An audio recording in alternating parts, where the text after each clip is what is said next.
Assistant Public Defender Michael von ZAMFT entered the plea with the hope that Mosley would get treatment so he could be rehabilitated. The 12-year-old is the youngest person in Florida history to be indicted for murder.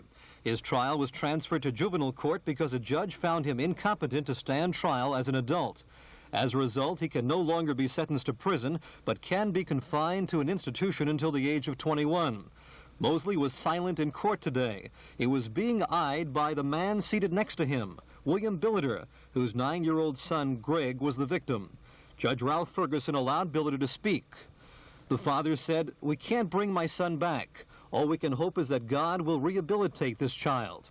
Several psychiatrists testified that there's a good chance Mosley can be rehabilitated, but that it could cost as much as $72,000 a year in a private facility.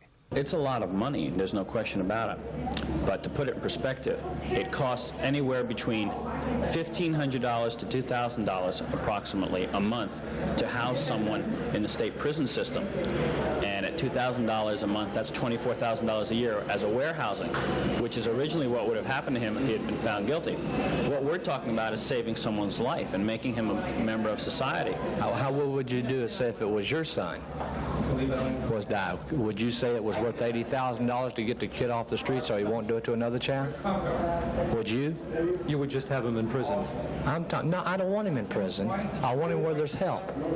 If he needs help, give him help. The judge withheld the ruling and set another hearing for December 14th, when he wants specific proposals presented by both the defense and the prosecution. Bob Kaplitz, Channel 4 News, Juvenile Court.